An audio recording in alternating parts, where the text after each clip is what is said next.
Hello friends, welcome back to our YouTube channel electrical knowledge. और आज की इस वीडियो में हम लोग जानने वाले हैं L&T make motor protection relay के सेटिंग के बारे में, जिसका मॉडल नंबर है MPR 200NX। तो इस रिले में DIP जो स्विच होती है उसकी सेटिंग किस प्रकार से की जाती है वह हम लोग आज के इस वीडियो में जानेंगे। इसके पहले के वीडियो में हम लोगों ने under current, lock rotor, single phasing और ओवरलोड की सेटिंग किस प्रकार से करते हैं वो हम लोगों ने इसकी पहले के वीडियो में देखा था। यदि आप लोगों ने वह वीडियो नहीं देखा तो आप लोग वो आई की बटन पर क्लिक करके वो देख सकते हैं। साथ ही में हम लोगों ने जाना था इसका ट्रिप टाइम किस प्रकार से निकाला जाता है, वो अंडर करंट LR को इनेबल डिसेबल किस प्रकार से किया जाता है वो भी हम लोगों ने इसके पिछले वीडियो में जाना था। आज के इस वीडियो में हम लोग जानेंगे डीप स्विच यानी DIP स्विच MPR 200NX, जो कि यहाँ पर आप लोग को दर्शाया गया है। तो यह जो डीप स्विच है यानी DIP स्विच जो है, इसकी सेटिंग किस प्रकार से करेंगे वह हम लोग आज के इस वीडियो में जानेंगे। तो चलिए बिना किसी विलंब के आरंभ करते हैं आज का यह वीडियो। जैसे कि आप लोग जानते हैं कि यदि मान लीजिए आपने एक मोटर है, उसका आपने 64 एम्पियर की ओवरलोड सेटिंग कर दी MPR 200NX में, तो ये 64 एम्पियर से कितना ऊपर करंट जाएगा, तो कितनी देर में रिले ट्रिप कमांड देगी और मोटर स्टॉप कराएगी, तो वो हम लोग आज के इस वीडियो में जानेंगे। तो ये ट्रिप टाइम जो है ये ओवरलोड की कैरेक्टरिस्टिक पे डिपेंड करता है। किस पे? ओवरलोड की कैरेक्टरिस्टिक। और ओवरलोड की जो कैरेक्टरिस्टिक है वो किस पे डिपेंड करेगी और उसकी सेटिंग किस पे डिपेंड करेगी, वो इस DIP स्विच पे डिपेंड करेगी। तो जैसा कि आप लोग देखेंगे जो 1 और 2 नंबर पे है, यहाँ पर LR और UC ये लिखा गया है इसको इनेबल डिसेबल करने के लिए। फिर 3, 4 और 5 और 6 नंबर के जो है वहाँ पर 30, 20, 10 और A लिखा है। ये क्या है? ये है हमारे जो ओवरलोड सेटिंग है उसकी कैरेक्टरिस्टिक।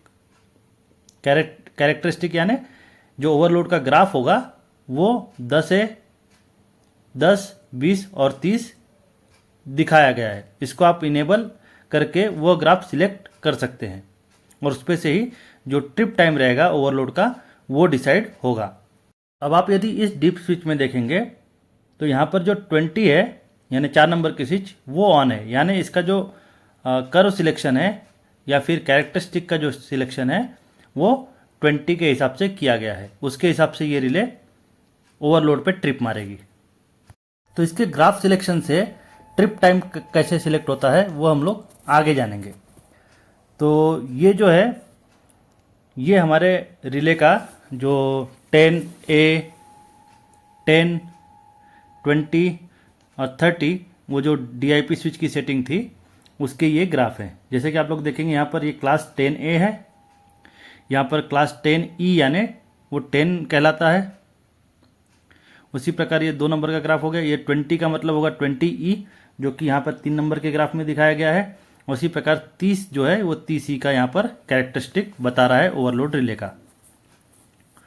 अब एक एक करके हम लोग देखेंगे। इसमें हम लोग एक ही ग्राफ के बारे में स्टडी करेंगे, बाद में आप लोग बाकी के ग्राफ देख सकते हैं। यदि हम लोग 10A को अगर इनेबल करते हैं तो उसका क्या मतलब होगा, तो यहाँ पर दिखाया गया है 7.2 टाइम्स IR @ 4 सेकेंड। तो इसका क्या मतलब हुआ कि मान लीजिए मेरी एक मोटर है जिसका ओवरलोड सेटिंग मैंने किया है 64 एम्पियर पे, यानी यदि 64 एम्पियर करंट जाएगा तो क्या होगा, मोटर ट्रिप मारेगी क्या? नहीं, क्योंकि 64 एम्पियर पे मेरी IR की सेटिंग है। अब यदि वो 7.2 टाइम्स IR यानी 64 एम्पियर का 7.2 गुना करंट गया तो वो 4 सेकेंड में मोटर हमारी रिले हमारी ट्रिप कमांड देगी मोटर को बंद होने के लिए। ठीक है। उसी प्रकार 10E की बात करें यानी 10 की, तो वो कितना सेकंड लेगा? 4 सेकंड की जगह पे 7 सेकंड लेगा। 7.2 गुना अगर करंट गया 20E में 13 सेकंड लेगा। उसी प्रकार 30E की बात करें तो वो 24 सेकंड लेगा। तो क्या हो रहा है, ट्रिप टाइम क्रमशः बढ़ रहा है। जैसे जैसे हम लोग ग्राफ की जो सिलेक्शन है 10A से 30 की तरफ जाएंगे तो वैसे क्या होगा, हमारा ट्रिप टाइम जो है वो बढ़ता जाएगा। यहाँ पर हम लोग एक एग्जाम्पल के तौर पे समझेंगे। मान लीजिए मेरी एक मोटर है जिसका जो रेटेड करंट है, रेटेड करंट बोलो या फिर ओवरलोड जो करंट सेटिंग करेंगे हम लोग, वो 64 एम्पियर है। MPR 200NX में मैंने इसका ओवरलोड की जो सेटिंग है वो मैंने 64 एम्पियर किया। और जो इसका ग्राफ सिलेक्शन है वो मैंने 10A किया, यानी 7.2 टाइम्स IR 4 सेकेंड। तो इसका जो रेटेड करंट है वो तो 64 एम्पियर है। और फॉर एग्जांपल मान लीजिए कि जो मेरी मोटर है 64 एम्पियर की जगह पर उसका 20% एक्स्ट्रा करंट ले रही है, यानी जो 64 एम्पियर है उसका यदि हम लोग 20% करेंगे तो वो कितना आएगा, एक्स्ट्रा अगर लेते हैं तो 64 इंटू 20% जो आएगा 12.8। और इसको हम लोग क्या करेंगे 64 में ऐड कर देंगे, तो 64 प्लस 12.8 यानी कितना हुआ वो 76.8 एम्पियर। यानी जो मेरा मोटर का रेटेड करंट है 64 एम्पियर, उसकी जगह यदि मोटर 76.8 एम्पियर करंट ले तो कितनी देर में ट्रिप मारेगी वो हम लोग इस कर्व पे से, जो 10A का कर्व रहेगा उस पे से हम लोग स्टडी करेंगे। तो यहाँ पर मैं एक बार फिर से पूरा डेटा लिख लेता हूँ। मेरा मोटर का जो रेटेड करंट है, मान लीजिए जो मेरा मोटर का रेटेड करंट है या फिर जो जिसको हम लोग ओवरलोड सेटिंग भी कहेंगे, वो मान लीजिए मेरा 64 एम्पियर है। पर जो मेरी मोटर है वो एक्चुअल करंट कितना ले रही है, मतलब एक्चुअल जो फॉल्ट करंट रहेगा सेट करंट से जो ऊपर जाएगा वो कितना करंट है मेरा, वो मान लीजिए कि मेरा 76.8 यानी 77 एम्पियर करंट मोटर ले रही है, यानी 20% एक्स्ट्रा करंट ले रही है। तो उसका ट्रिप टाइम कितना होगा, उसका ट्रिप टाइम कितना होगा 10A के ग्राफ में वो हम लोग देखेंगे। तो ये जो 10A का जो ग्राफ है जो कि 7.2 IR 4 सेकेंड जो दिया है, ये थोड़ा और अच्छा विजिबल हो जाए इसके लिए मैं इसको थोड़ा जूम करता हूँ। तो ये मैंने इसको जूम किया, आप लोग ग्राफ बहुत अच्छे से देख सकते हैं इसमें। तो यहाँ पर जो फॉल्ट करंट दिया गया है वहाँ पर आप लोग देखेंगे एक नंबर दिया गया है, यहाँ पर 2 लिख देते हैं, 3, 4, 5, 6, 7, 8, 9 और ये जो 10 नंबर लिखा है वो। अब 7.2 IR का क्या मतलब है, तो 7.2 IR का मतलब है यहाँ पे जो वर्टिकल लाइन में आप लोगों को 7 दिख रहा है उससे थोड़ा सा आगे जहाँ मैंने पॉइंट दिखाया ये 7.2 होगा। तो यहाँ पर मैं एक लाइन खींच देता हूँ, ये आप लोग देखेंगे ये 7.2 की एक मैंने लाइन ड्रॉ कर दिया यहाँ पर। अब ये वर्टिकल लाइन ड्रॉ किया, अब यहाँ से हम लोग क्या करेंगे जो हॉरिजॉन्टल लाइन है वो भी ड्रॉ करके ले लेते हैं। तो आप लोग जब इसको ड्रॉ करेंगे तो आप लोगों को 7.2 IR का @4 सेकेंड का मतलब समझ में आएगा। तो ये मैंने यहाँ पर लाइन ड्रॉ कर दिया 7.2। अब आप लोग यानी यहाँ पर लेफ्ट साइड में आप लोग देखेंगे तो यहाँ पर ट्रिप टाइम इन सेकेंड दिया गया है। तो आप लोग ये यहाँ पर देखेंगे एक नंबर लिखा है, यहाँ 2 लिख दिया मैंने, यहाँ पर 3 और यहाँ पर 4 लिख दिया। तो 7.2 IR @4 सेकेंड का क्या मतलब हुआ कि जो 7.2 टाइम्स यदि करंट गया तो वो 4 सेकेंड में ट्रिप मारेगा।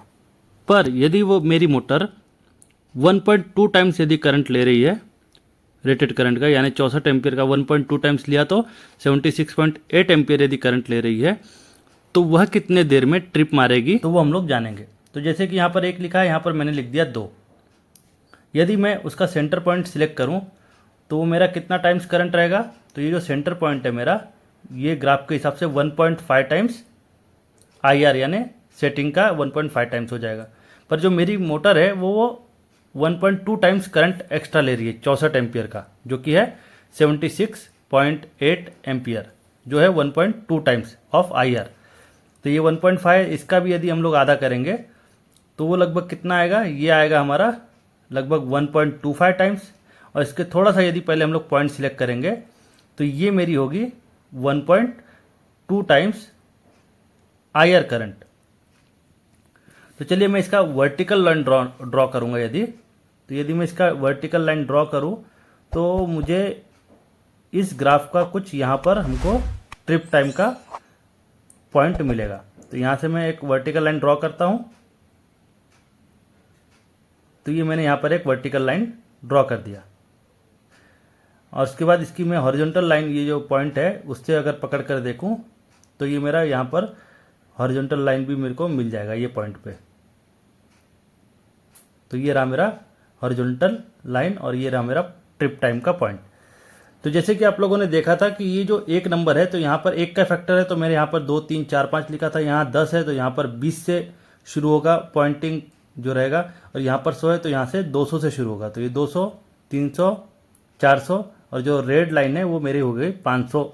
लेकिन इधर क्या लिखा है, ये सेकंड है। यानी जो 64 एम्पियर करंट मेरी मोटर का था, यदि वो 1.2 टाइम्स करंट ले रही है रेटेड करंट का, तो वो कितनी देर में ट्रिप मारेगी, तो वो मारेगी हमारी रिले 500 सेकंड में ट्रिप मारेगी। यदि मैं 500 सेकंड को मिनट में कन्वर्ट करूं तो वो आएगा डिवाइडेड बाय 60, जो कि वैल्यू बन के आएगी 8.3 मिनट। यानी जो मेरी 64 एम्पियर का जो रेटेड करंट था मोटर का, यदि वो 76.8 एम्पियर करंट लेती है यानी 1.2 टाइम्स, तो वो 8.3 मिनट में ट्रिप करेगी रिले। इसी प्रकार यदि हम लोग 20E, 10E यानी 10 की या 30 की बात करें, तो इसमें जो ट्रिप टाइम है ये बढ़ जाएगा। तो दोस्तों, आज के इस वीडियो में हम लोगों ने जाना कि जो MPR 200 NX है उसका DIP स्विच की जो सेटिंग है ओवरलोड कैरेक्टरिस्टिक की, वो किस प्रकार से करते हैं, उसका ग्राफ स्टडी किस प्रकार से करते हैं, वो आज के इस वीडियो में हम लोगों ने जाना। तो आपको यह वीडियो कैसा लगा? यदि वीडियो अच्छा लगे तो वीडियो को लाइक करें, शेयर करें और सब्सक्राइब करना ना भूलें। मिलते हैं अगले वीडियो में और कोई नई अच्छी जानकारी के साथ। तब तक के लिए जय हिंद।